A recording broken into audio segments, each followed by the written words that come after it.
মায়াবতী, তোমাকে ভালোবেসে নিজেকে ক্ষতবিক্ষত করেছি বহুবার, অথচ তুমি ফিরে তাকাওনি শুধু একটিবার।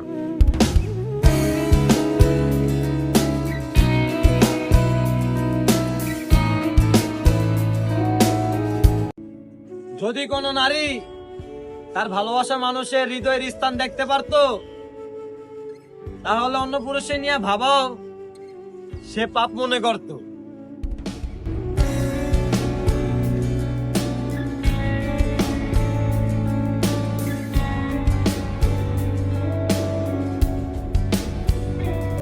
আমার জীবনের সাথে জড়িত একটা মানুষকেও বুঝাইতে পারিনি আমি কি চাই। আফসোস, আমি ব্যর্থ। আমার জীবনের গল্পে আমিই ব্যর্থ।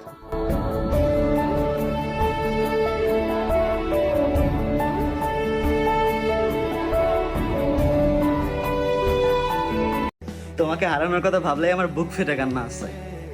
আমি জানি না এর থেকে বেশি ভালো মানুষ কেমনে বাসে।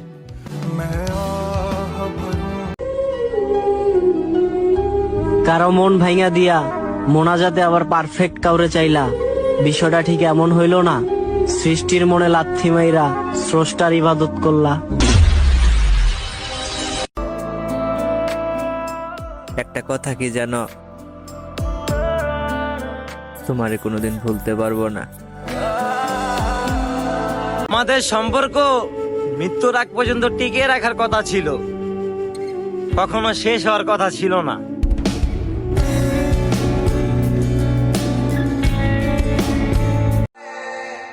যে যাই বলুক, অন্তত ফ্যামিলির দোয়াই দিয়ে প্রিয় মানুষের সাথে সম্পর্কটা নষ্ট করেন না। একটা কথা মনে রাখবেন, আপনি আপনার প্রিয় মানুষের সাথে কুড়ে ঘরে থেকে যে শান্তিটা পাবেন, অন্য একটা মানুষের সাথে রাজপ্রাসাদে থাইকেও সে শান্তিটা পাবেন না। যাকে পাইলাম এই বছরে তাকেই হারাইলাম বছর শেষে।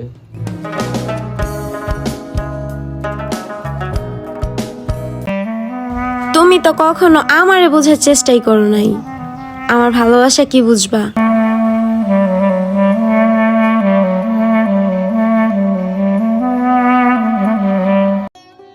মানুষের জন্য যে আমরা আফসোস করি, এত কষ্ট পাই, আসলে এই কষ্ট আর আফসোস যদি একটা মানুষ বুঝতো, ঠিক তখনই মানুষ আমগরে অনেক খুঁজতো। মানুষের জন্য কষ্ট পাওয়া, আফসোস করা, এগুলো একদমই ভুল কাজ।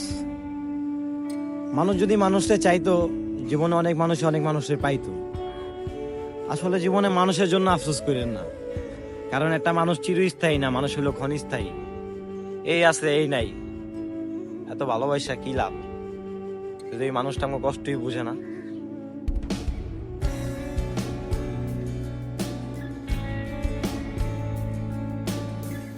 তোমাকে হারানোর কথা ভাবলেই আমার বুক ফেটে কান্না আসছে। আমি জানি না এর থেকে বেশি ভালো মানুষ কেমনে বাসে। ছাইরাই যদি যাইবা আসছিলা কেন, ভুলেই যদি যাইবা জান বলে ঠাকছিলা কেন।